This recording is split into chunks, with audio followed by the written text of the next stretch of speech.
호세아 9장 1절부터 9절까지 읽겠습니다.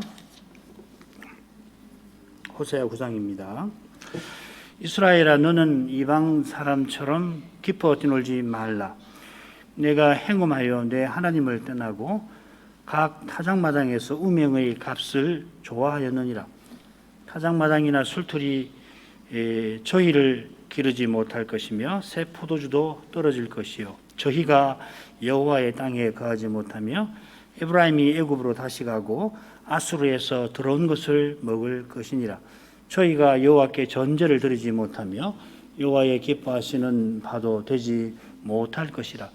저희의 재물은 거상 입은 자의 식물과 같아서 무릇 그것을 먹는 자는 더러워지나니 저희의 식물은 자기 먹기에만 소용될 뿐이라.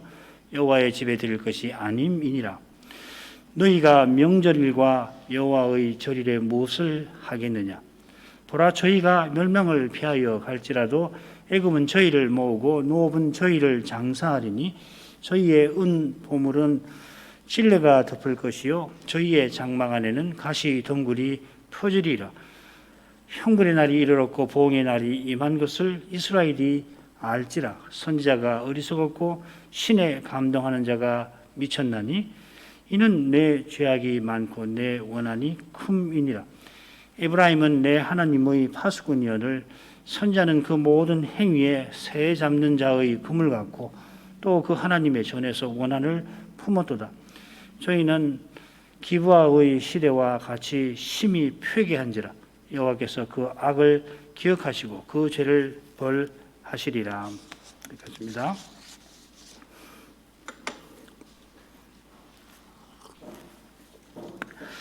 호세아 선지자는 8장부터 10장에서 둘째 본론인데 이스라엘의 범죄에 대한 하나님의 심판을 주로 교훈합니다. 심판을 피하지 못할 이스라엘의 범죄는 내 언약을 어긴 것인데 이는 여호와께서 주신 언약의 두 사명, 제사장 나라와 거룩한 백성의 사명과 붙어 있습니다. 이 두 사명을 이루려면은 레위의 두 규례, 제사 규례가 앞에 나오고 또 절기 규례가 뒤에 나오죠.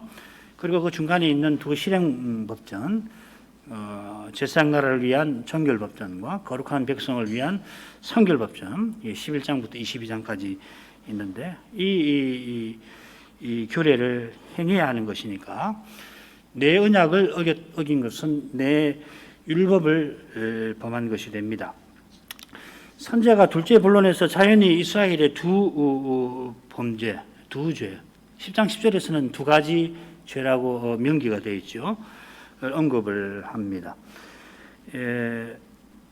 그게 이제 8장 4절부터 14절, 또 10장 1절부터 10절까지인데 지난 시간에 우리가 먼저 둘째 단락, 이 8장 1절 4절부터 14절 단락에서 이 거룩한 백성의 이 사명을 어긴 죄, 4절 상반절이죠. 그리고 제사장 나라의 사명을 허문 죄, 4절 하반절부터 6절까지를 살피고 이어서 여호와의 심판을 8장 7절부터 10절까지 지난 시간에 살폈습니다. 선지자는 둘째 단락 끝에서 8장 11절부터 14절에서 이 두 죄에 관하여 다시금 다루고 있습니다. 여기서는 먼저 이 제사장 나라의 사명과 관련된 죄를 11절부터 13절 역시 길게 다루고 그리고 14절에 거룩한 백성의 사명을 어긴 죄를 다루고 있습니다. 그렇게 하면 8장 4절부터 6절까지와 잘 짝을 이루고 있죠. 자, 11절부터 14절 읽겠습니다. 에브라임이 죄를 위하여 제단을 많이 만들더니 그 제단이 저로 범죄케 하는 것이 되었도다. 내가 저를 위하여 내 율법을 만 가지로 기록하였으나 저희가 관계 없는 것으로 여기도다. 내게 드리는 제물로 말할지라도 저희가 고기로 제사를 드리고 먹거니와 여호와는 그것을 기뻐하지 아니하고 이제 저희의 죄악을 기억하여 그 죄를 벌하리니 저희가 애굽으로 다시 가리라. 이스라엘은 자기 일을 지은 자를 잊어버리고 전각들을 세웠으며 유다는 견고한 성읍을 많이 쌓았으나 내가 그 고을들에 불을 보내고 그 성들을 삼키게 하리라. 11절은 충격적입니다. 에브라임이 이 죄를 위하여 제단을 많이 만들었습니다. 많이 만들었다고 했으니까 이 베델과 단의 여호와를 위하여 만든 두 단이 아니라 바알들을 위하여 만든 단을 가리키는 것 같은데요. 그러나 13절 내게 드리는 제물이라고 언급하셨으니까 여호와를 위하여 만든 두 단들도 해당이 되겠습니다. 사실 베델과 단에 만든 제단 둘도 많습니다. 아니 두 제단 가운데 하나도 많습니다. 예루살렘에 여호와를 위하여 세우신 단이 번제단이 있습니다. 여호와께서 친히 세우라 하신 이 단 외에 어떤 단도 하나님을 가까이 하는데 필요치 않습니다. 오직 그리스도만 하나님께 나아가는 그 길이십니다. 다른 길은 없습니다. 다른 길은 아무리 많아도 소용없을 뿐만 아니라 사실 없는 것보다도 못합니다. 그건 오직 죄를 위한 것입니다. 그 제단이 저로 범죄케 하는 것이 되었도다. 좀 더 달리 번역하면 그것들이 죄를 위한 제단들이 되었도다. 죄를 위한 것은 무엇이든지 없는 것보다 못합니다. 죄를 위한 재물, 죄를 위한 지식, 죄를 위한 아름다움은 하나님의 손을 사람의 악으로 갚는 것입니다. 심지어 은혜의 결과로 얻은 그런 것들이라도 사람을 교만하게 만들면 역시 그러합니다. 오직 은혜로 하나님을 가까이 합니다. 그리스도 외에 얻고자 하는 모든 것은 하나님을 등지게 만듭니다. 안정과 풍요를 얻고자 만든 제단들이 하나님을 대적하는 제단들이 되었습니다. 여호와를 위한다며 만든 제단들도 베델과 단에 있는 제단들도 하나님을 등지게 하는 제단들이 되었습니다. 이스라엘이 죄를 위하여 제단을 많이 만들었지만은 하나님께서는 그들을 위하여 내 율법을 만 가지로, 똑같이 많다는 말입니다. 그걸 풀어서 만 가지로 많이 기록하셨습니다. 이스라엘이 자기를 위하여 우상제단을 만든 것이 하나님께서 그들을 위하여 레위 법전을 주신 그 사실에 비출 때 얼마나 이것이 죄되는 것인지 잘 드러납니다. 그들이 제단을 많이 만들면서 자신을 얼마나 위했는지를 알 수 있는데 그건 자기를 위하는 것 아니라 자기를 망하게 하는 것입니다. 사람이 참으로 자기를 위하는 길은 하나님 말씀에 있습니다. 하나님께서 인생을 사랑하셔서 인생을 위한 길을 친히 보이십니다. 그것이 바로 독생자를 그리스도로 세우신 거기에 그 길이 있습니다. 이 길을 알게 하려고 여호와께서 많은 율법을 기록해 놓으셨습니다. 유대교에 따르면 율법이 모두 613개, 그 많은 것이 365이고 하라고 하는 것이 248개 해서 613개인데 개수로도 당대 모세 당대에 유명한 함무라비 법전보다 2배나 많습니다. 함무라비 법전은 282개로 되어 있습니다. 그러나 조문의 개수보다 비할 수 없이 많은 것이 언약 백성을 향한 하나님의 생각, 사랑입니다. 레위기의 교훈을 제대로 배우기만 하면은 모세 당대의 법전은 물론이고 이전과 이후의 어떤 법전과 달리 오실 메시아와 하나님 나라를 조문마다 담고 있고 모든 조문들이 합해서 하나님의 구원과 은혜를 드러냅니다. 시인은 우리를 향하신 주의 생각도 많도소이다. 내가 들어 말하고자 하나 주의 앞에 베풀 수도 없고 그 수를 셀 수도 없나이다 고백합니다. 모세오경에 613개의 조문이 있다고 하는데 있지만은 거기에 담긴 여호와의 생각은 셀 수가 없습니다. 그 수를 셀 수도 없고 그 높이와 깊이와 너비를 헤아릴 수도 없습니다. 가령 언약의 자식을 낳을 경우에 제8일에 할례를 베풀라 하신 이 조문 말이에요. 이 조문에 죄인을 향한 하나님의 생각과 사랑이 얼마나 많고 깊은지 모릅니다. 하나님의 창조, 인생의 타락, 죄인의 구원에 관한 하나님의 이 교훈을 깨닫는 만큼 하나님의 생각을 조금 더 헤아리게 될 것입니다. 이런 율법을 이스라엘이 관계 없는 것으로 여깁니다. 관계없다 하는 말은 낯선 것, 이상한 것이라는 표현의 뜻입니다.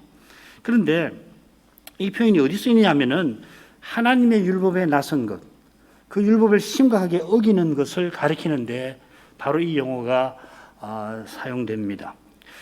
아론의 두 아들 나답과 아비후가 아론이 대지상으로 봉사하던 그날에 명하시지 않은 다른 불을, 관계없는 불, 낯선 불을 들이다가 여호와의 불에 삼켜졌습니다. 그처럼 성소의 그 향단에서 다른 향을, 낯선 향을 절대 살라서는 안 됩니다. 이 명령을 어긴 탓에 결국 같은 거죠. 나답과 아비후가 중벌을 받았던 것입니다. 여호와의 율법을 이스라엘이 다른 것, 낯선 것으로 여기는 죄가 그만큼 심각한 겁니다. 오실 메시아를 믿지 아니하는 죄, 그리스도 외에 다른 방식으로 제사하는 죄를 가리키는 겁니다. 비슷한 죄가 뭔가 하면 귀를 돌려 율법을 듣지 아니하고 기도하는 것입니다. 이건 가정한 죄입니다. 그냥 하나님 예배에 나와가지고 말씀을 듣는데 뭐 졸았다든지 그런 걸 이야기하는 건 아닙니다. 아예 귀를 딱 막아버리고 하나님 말씀에서 돌이키는 거, 언약을 등지는 아주 완고한 태도를 가리키는 겁니다. 13절에 나오는 제물도 그러합니다. 그들이 여호와께 고기로 제사를 드린다 하였습니다. 이 표현 고기로 제사 드린다, 얼른 읽으면 뭐 특별히 이상할 게 없으시죠. 뭐 당연한 거 아닌가. 근데 실은 너무도 이상한 겁니다.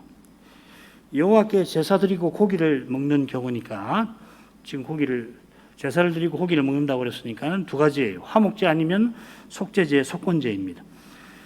제물이라고 하는 표현이 처음에 나오는데 이건 종종 화목제를 가리키니까 백성이 이 절기에 화목제 드리는 걸 가리킬 것 같습니다만은, 제사장이 속건제나 속죄제를 드릴 때, 대속죄일은 그렇지 않고 통상적인 속죄제나 속건제를 드릴 때에 여호와께는 고기를 드리는 것이 아니라 기름을 드립니다.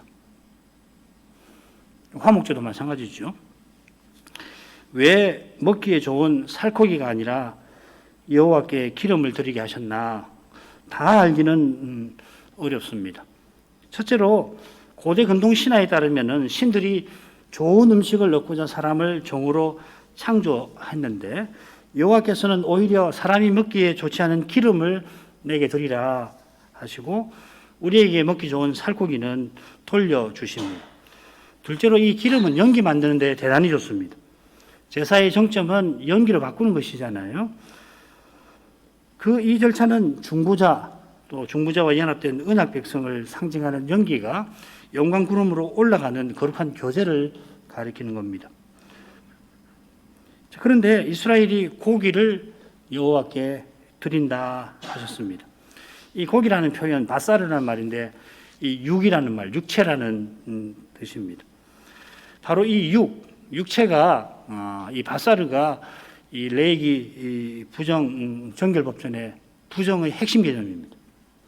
특별히 문둥병이 그렇죠, 그죠? 문둥병이 피부병에 걸리면은 피부가 헐어져 가지고서 피부 아래에 있는 이 바사르가 드러나서 부정하다고 하는 거거든요. 그래 이 피부병이 온몸에 나가지고서 그 피부병이 온몸을 덮으면은 이 부정한 게 아니라 오히려 정해집니다. 그러니까 이게 참 얼른 읽으면 이해가 안 되는 거잖아요. 온몸에 피부병이 났으니까 더 부정해야 될 것 같은데 그 온몸을 덮어버리면 육을 다 덮어버리니까 부정한 게 아니라 정하다고 하는 거예요.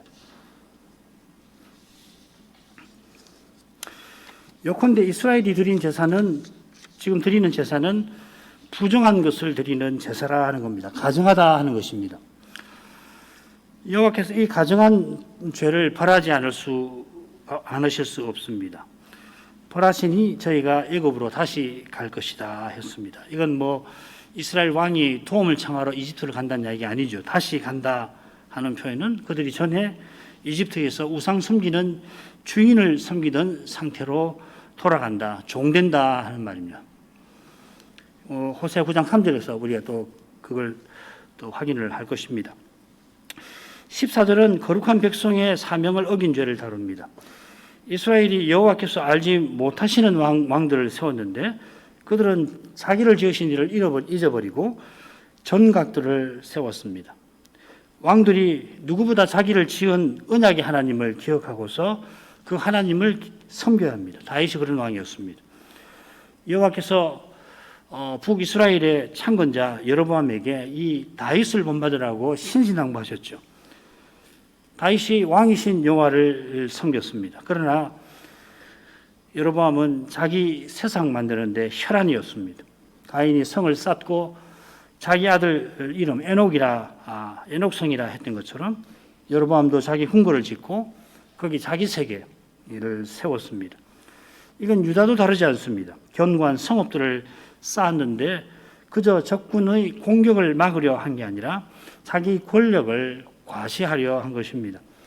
사람을 높이고 자랑하는 이 성을 여호와께서 그냥 두지 아니하십니다. 불을 보내어 그 성들을 삼키게 하리라. 이스라엘만 아니라 유다도 아시리아가 침공해서 예루살렘만 유다의 경우는 남겨놓고 모든 성읍들을 무너뜨리고 불태워버렸습니다. 자, 이제 셋째 단락으로 가죠. 이 셋째 단락은 이 둘째 본론 한가운데 나옵니다. 그래서 이 둘째 본론의 주제, 이 형벌의 날, 보응의 날이 임박한 사실을 강조하고 있습니다. 이 줄거리를 살피기 위해서 너희 혹은 저희라고 하는 이 사용법에 염두를 초점을 두고 세 부분으로 나누려고 합니다. 각 부분은 너 혹은 너희라고 이스라엘을 여호와께서 부르시면서 책망을 하신 다음에 선지자가 저희 이스라엘의 심판을 예언하는 식으로 되어 있습니다. 그래서 1절에 너라는 말이 나오고 이어서 2절부터 4절까지는 저희라고 하는 낱말이 굉장히 많이 나오죠. 그 다음 5절에 너희가 나오고 역시 6, 7절 상반절까지 저희가 나오고 7절 하반절에 너가 나오고 마찬가지로 8, 9절에 저희가 나옵니다. 그러니까 너희라고 하는 분은 여호와시고 저희라고 부르는 사람은 선지자입니다. 먼저 하나님께서 죄를 책망하시고 그리고 이 선지자는 이 객관적으로 이스라엘의 심판에 관해서 설명하는 그런 방식으로 되어 있는 거죠. 1절부터 4절 읽겠습니다. 이스라엘아 너는 이방 사람처럼 기뻐 뛰놀지 말라. 네가 행음하여 내 하나님을 떠나고 각 타작마당에서 음행의 값을 좋아하였느니라. 타작마당이나 술틀이 저희를 기르지 못할 것이며 새 포도주도 떨어질 것이요. 저희가 여호와의 땅에 거하지 못하며 에브라임이 애굽으로 다시 가고 아수르에서 들어온 것을 먹을 것이니라. 저희가 여호와께 전제를 드리지 못하며 여호와의 기뻐하시는 바도 되지 못할 것이라. 저희의 재물은 거상 입은 자의 식물과 같아서 무릇 그것을 먹는 자는 들어오지나니 저희의 식물은 자기 먹기에만 소용될 뿐이라. 여호와의 집에 드릴 것이 아님이니라. 여호와께서 이스라엘아 하시고서는 이방 사람처럼 기뻐 뛰놀지 말라 하십니다. 이방 사람보다는 열방이라고 번역하는 것이 더 나을지 모르겠습니다. 이 7장 8절에 열방에 혼잡더니 10장 10절에는 이 만민이라고 했는데 같은 낱말입니다. 3절에 나온 대로 곧 열방에 포로 잡혀갈 형편인데 열방 중에 하나가 된 것을 이스라엘이 기뻐 즐거워합니다. 이 기뻐 즐거워하는 일, 뛰노는 일이 이 타작마당과 붙어 있습니다. 이어 나오는 책망에도 보면 역시 타작마당, 술틀이 나오지요. 여호와께 전제를 드리지 못한다든지 저희의 재물은 거상 입은 자의 식물 같아 이런 표현들을 보면 여호와께서 말씀하시는 기뻐 뛰노는 일은 특별히 초막절의 기쁨을 가리키는 것 같습니다. 여호와께서 언약의 복을 풍성하게 누리게 하실 때 이스라엘이 주신 선물을 여호와께 드리면서 여호와 앞에서 함께 나누고 기뻐하도록 하셨습니다. 기뻐하게 하셨습니다. 이 기쁨은 여호와의 인자하심을 맛본 데 있고 메시아가 가져올 저 영원한 나라를 바라보는 데 있습니다. 자, 그런데 이 장에서 우리가 살폈는데요. 이스라엘이 주신 곡식과 새 포도주와 기름을 가지고서 바알들을 섬겼습니다. 이게 이스라엘의 행음이죠. 2장 또 4장에도 나오고 5장, 4장에 많이 나왔죠. 남편이신 여호와를 떠나고 대신에 우상들과 연합하였습니다. 이 연합이라는 말은 동맹 관계를 맺는 것을 가리키는 표현입니다. 사랑의 연합이 아니라 더러운 욕망의 관계입니다. 이 관계의 목적은 음행의 값을 얻는 데 있습니다. 이 음행의 값이라는 말은 몸을 팔고 받는 돈을 가리킵니다만은 이스라엘은 사실 여호와의 선물을 갖다 바치면서 우상들을 연회하였습니다. 그들이 바라는 것은, 얻고자 하는 것은 뭐냐면 악한 욕망에 더러운 충족입니다. 만족입니다. 창세 때 인간에게 주신 욕구는 하나님을 가까이 하는 데서, 또 하나님의 사랑을 받는 데서, 또 하나님 사랑을 드러내는 데서 채워집니다. 타락한 사람은 죄로 말미암아 어두워져서 하나님 아닌 다른 것을 가지고서 스스로 채워보려고 합니다. 하나님이 친히 만족이 되어 주시는데 하나님을 떠나니까 술 취하여 음탕한 욕망을 허망하게 채우려 합니다. 사장 11절에 바로 그 내용이죠. 음행과 묵은 포도주와 새 포도주가 마음을 빼앗느니라. 각 타작마당에서 그러했다 했습니다. 이 타작마당마다 모든 타작마당이라는 것이니까 타작마당마다 거기 우상과 관련된 물건이 있거나 우상 섬기는 일이 타작할 때 있었다 하는 이야기입니다. 아라우나의 타작마당, 또 뭐 아닷의 타작마당, 그 다음에 기도원의 타작마당, 뭐 이런 표현들을 보면 부자들이 타작마당을 가진 것 같습니다. 아울러서 도시 근처에 타작마당이 있었는데 대개 이 성문 가까이에 있었고 이건 공공 타작마당이었습니다.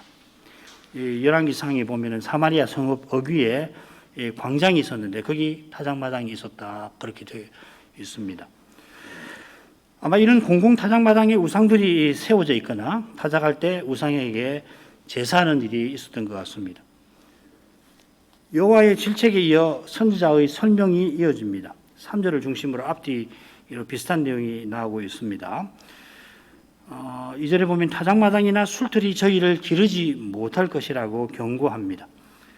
이것은 여호와께서 언약의 저주를 내리셔서 농사가 망치든지 혹은 힘들어 수수한 것을 적군에게 빼앗기는 것을 가리킬 겁니다.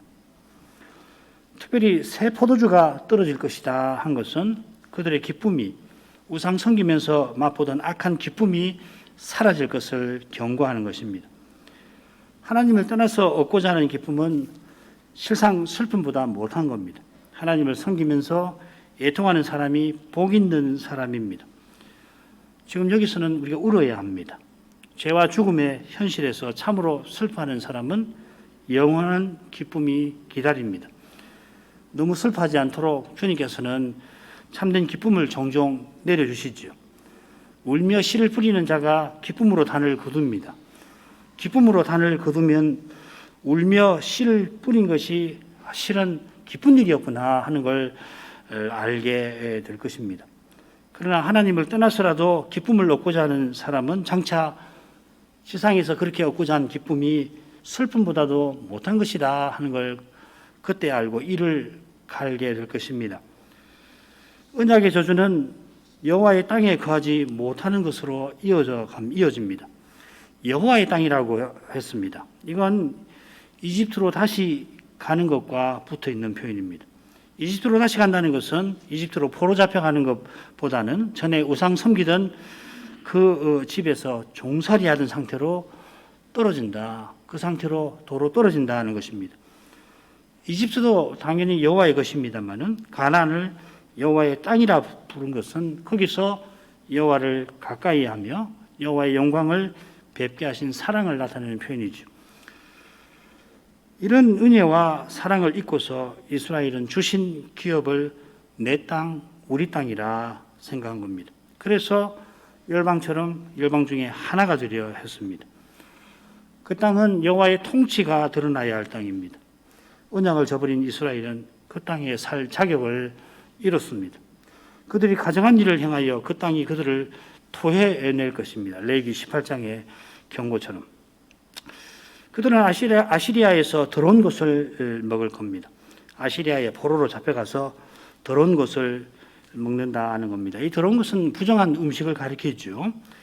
이 부정한 것을 먹는다는 것은 이 저주 아래 있는 거, 그리고 죄와 허물로 죽어 있는 상태, 언약 밖에 놓인 상태를, 처지를 가리킵니다.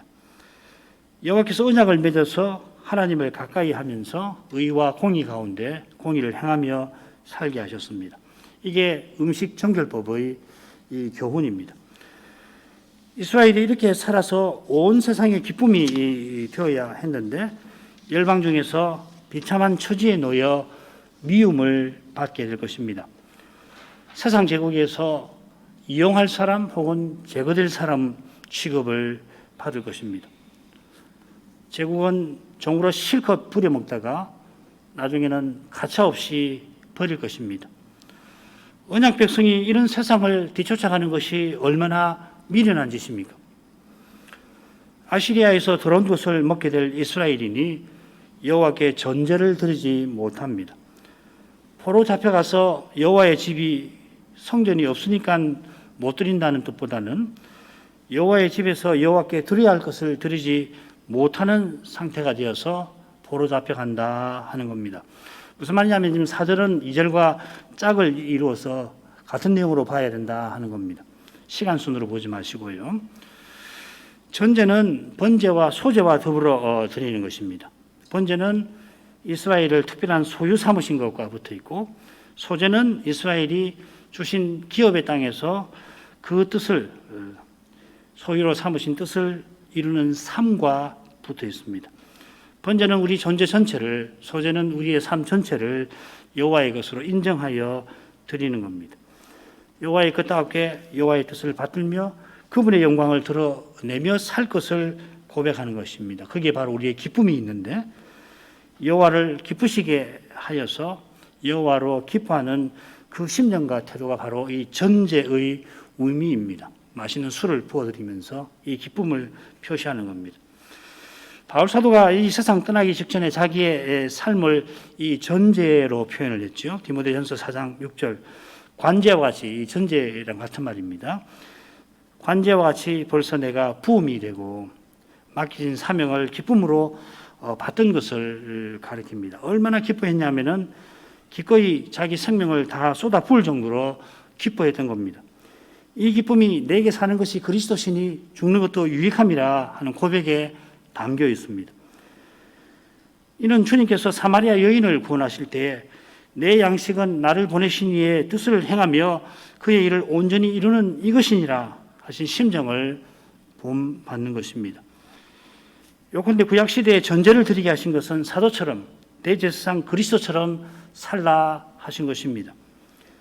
오직 그리스도로만 우리가 교회답게 서나갑니다. 교회가 그리스도의 몸과 지체이니 너무도 당연합니다. 그리스도처럼 나의 원대로 마옵시고 아버지의 원대로 하옵소서 하고 부르짖는 고난의 현실에서 부르짖는 이만 이 사명을 사도처럼 받을 것입니다. 이스라엘이 전제를 여호와께 드리지 못할 것이고, 그처럼 그들의 재물이 여호와의 기뻐하시는 바도 되지 못할 것입니다. 이 말라기 3장 4절을 보면 기뻐하시는 이 표현이 나옵니다. 장차 여호와께서 자기 사자를 앞서 보내어서 길을 예비하게 하실 것이다. 세례요한 보내실 일이죠.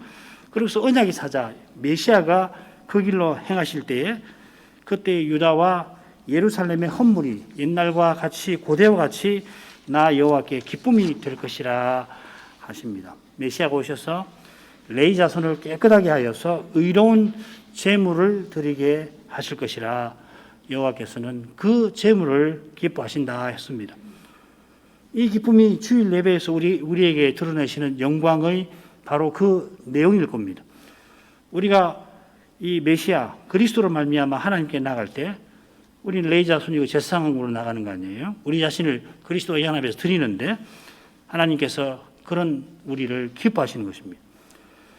지금 여호와께서 이스라엘에게 원하시는 제물, 곧 기뻐하시는 그 전제가 바로 오실 그리스도를 바라보는 것입니다. 달리는 하나님께서 우리를 기쁘게 받아주실 수 없습니다. 우리가 하나님을 기쁘시게 하려면은 그리스도의 몸과 지체로 살아야 합니다. 그리스도처럼 살아야 합니다. 달리 안 됩니다. 그리스도처럼, 그리스도의 생명으로만 가능한 것입니다. 그런데 저희의 재물은 거상 입은 자의 식물과 같아 하였습니다. 이 거상 입은 자라는 말은 상복 입은 사람을 가리키는 겁니다. 이 상복 입은 사람은 좀 더 구체적으로 시신을 접촉한 사람입니다. 시신 접촉은 일주일 부정한 상태에 있게 하는 중환 부정이죠. 초막절 내내 성전 제사에 참여하지 못하게 하는 겁니다. 만일 시신 접촉 상태에서 고의로 화목제 음식을 먹으면 그는 백성 중에 끊어집니다. 가증한 것이죠. 지금 이스라엘이 드리는 제물이 그렇게 가증한 것이라 하는 말입니다. 레기 18장 24절 너희는 이 모든 일로 스스로 더럽히지 말라. 내가 너희 앞에서 쫓아내는 이 족속들이 이 모든 일로 인하여 더러워졌고 이 더럽히지 말라 더러워졌고 이 같은단 말입니다. 이 일은 성적인 입에 담을 수 없는 성적인 범죄, 그 다음에 몰래 숭배를 말하는 거죠. 무릇 그것을 먹는 자는 더러워지나니 시신 접촉한 사람의 음식을 먹는 것 외에도 우상 숭배도 여호와 앞에 더러워지는 것인데 하필 시신 접촉을 언급한 이유가 있을 겁니다. 이건 이스라엘이 곧 아시리아에게 정복당해서 포로 잡혀갈 텐데 그때 많은 사람이 죽고 시신과 접촉할 일이 많을 것을 암시하고 있는 것입니다. 무서운 경고죠. 저희의 식물은 자기 먹기에만 소용될 뿐이라 자기 먹기도 괜찮은 번역입니다만은 제 목숨 부지라고 번역하면 더 낫지 않을까 싶습니다. 지금 이스라엘은 죽지 못해 사는 삶인데 죽지 않으려고 안간힘을 쓰는 삶입니다. 여호와께 여전히 제사 드리는데 멸망을 앞둔 줄도 모르고 여전히 번영과 안정을 갈구합니다. 회개하며 여호와의 자비를 갈구해도 될까 말까 한데 여전히 여호와를 등지고서 열방 중에 하나가 되려고 안간힘을 쓰고 있습니다. 망하지 아니하려고 아수르와 이집트를 찾아갑니다. 곧 있는 것 없는 것 다 꾸려서 갖다 바치게 될 겁니다. 그런 태도로 여호와께 제사를 드리고 있습니다. 저희의 식물은 여호와의 집에 드릴 것이 아님이니라 가증한 것이니 드릴 것이 못됩니다. 아울러 이 표현은 그들이 마침내 아예 제사 드리지 못하게 될 것을 암시하는 것 같아요. 곧 아시리아가 들이닥칠 텐데 제사 드릴 여유나 상태가 되지를 못할 겁니다. 멸망의 날을 기다리면서 죽지 못해 살아가게 될 것입니다.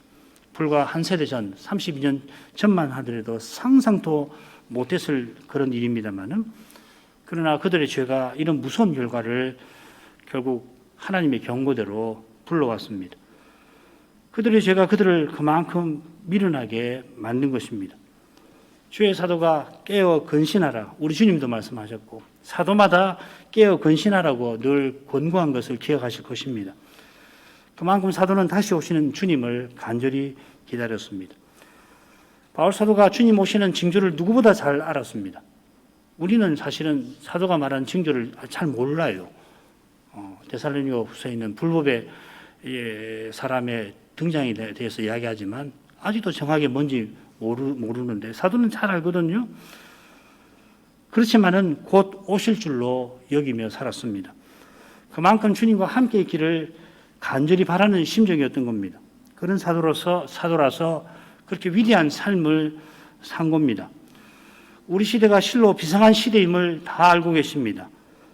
이런 시대를 살아가는 유일한 길은 사도처럼 사는 겁니다. 내게 사는 것이 그리스도라 고백하며 살아가셔야 합니다. 이만큼 하죠.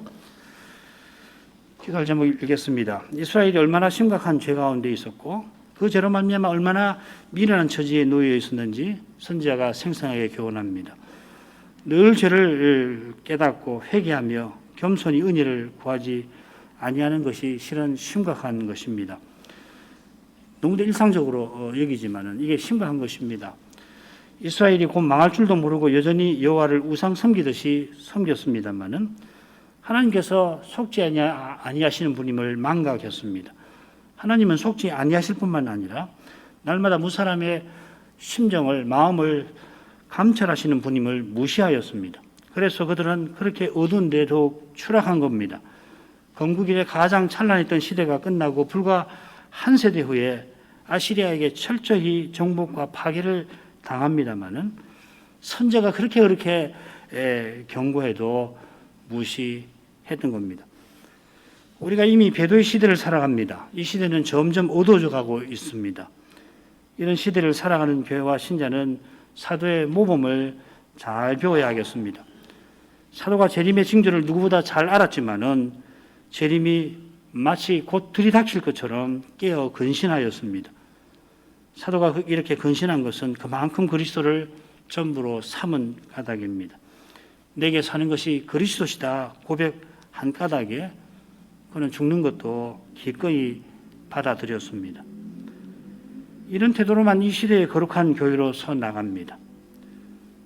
죽음을 불사하는 이런 믿음 없이는 교회가 갈 길이 어딘지 알지 못하게 될 것입니다. 보여주셔도 모릅니다. 알게 하셔도 막상 그런 일이 닥치면은 피하려 할 것입니다. 이런 은혜를 우리가 이 시간에도 간절히 구하겠습니다. 신학교와 조사 시치 2월 3일에 있는데요. 기도해 주시기 바랍니다. 기도하겠습니다.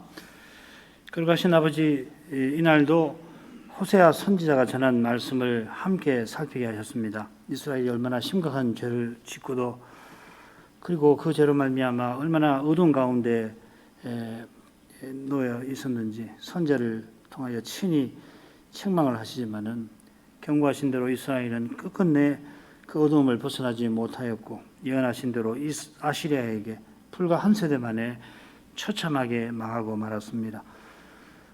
여호와께서 하나님이시니 이런 결과를 이미 다 아실 뿐만 아니라 실제로 예언하신 대로 자기 백성을 아시리아에게 넘겨주시고 아시리아를 자기 막대기로 쓰셨습니다마는 이처럼 오랫동안 선지자만 아니라 여러 선지자를 계속 보내어서 그들의 죄를 책망하신 뜻을 저에게 일깨워 주십니다.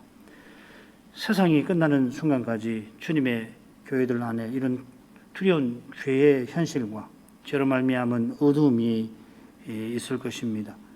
그처럼 주님께서 다시 오시는 그 직전에 온 세상이 배도의 물결에 휩쓸리는 그때 이런 두려운 현실은 가장 심각하게 중대하게 전개될 것입니다. 곧 세상을 심판하러 주님께서 강림하실 텐데도 온 세상은 적그리스도의 거짓에 휩쓸릴 것이고 마침내 환난이 극심해질 때 많은 교회와 교인들이 그저 목숨 부지하려고 주님을 배반하려 할 것입니다.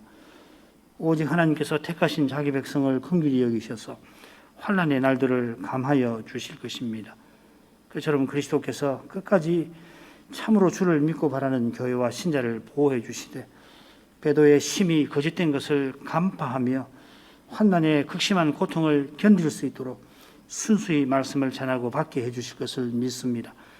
그처럼 그러한 말씀이 여전히 전파되게 하신 까닭에 전파된 말씀의 거룩한 빛이 배도의 심히 거짓되고 악한 것을 드러내게 하심으로 배도한 무리들이 악심을 품고서 그 거룩한 말씀을 주님을 대적하여 짓밟으려 할 것입니다.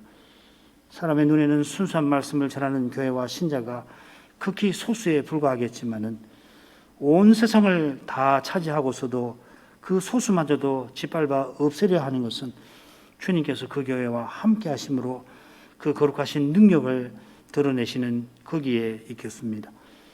역사 내내 주님께서는 이런 거룩한 능력을 친히 드러내셔서 주님의 교회를 이 신비한 방식으로 고난 가운데서 세우고 나가십니다. 주님께서 그 일을 이날에도 이루고 계심을 믿습니다. 주님의 약속을 믿고 주님을 좇는 길이 자기 십자가를 지고 주님을 따라오는 그 길이라 하신 것을 기억합니다. 우리들어 자기 십자가를 지라고 하신 것은 목숨을 각오하고서야 그 길을 비로소 걸어갈 수 있음을 일깨우신 줄 압니다. 사도가 과연 내게 사는 것이 그리스도시니 죽는 것도 유익함이라 고백한 까닭에 주님을 그처럼 온전히 섬기고 나아갈 수 있었던 것을 기억합니다. 저희가 이러한 믿음을 이어받게 하셨으니 동일한 믿음으로 끝까지 주님의 인도를 받아 나아가게 해 주시옵소서. 주님께서 이러한 믿음을 가진 신자와 교회를 절대로 외면하시지 않겠습니다. 그리스도의 고난에 참여하게 하신 주님께서 믿음의 길에서 겪는 그 고난에 그 신자에게 함께 아니하실 리가 없습니다. 주님께서 함께 해주시고 주님과 함께 하게 하신 거기에 바로 우리의 참된 기쁨이 있겠습니다. 이러한 기쁨을 늘 내려주셔서 자기 십자가를 지고 가는 그 길을 끝까지 걸어갈 수 있게 붙들어 주시옵소서. 예수님 이름으로 기도합니다. 아멘.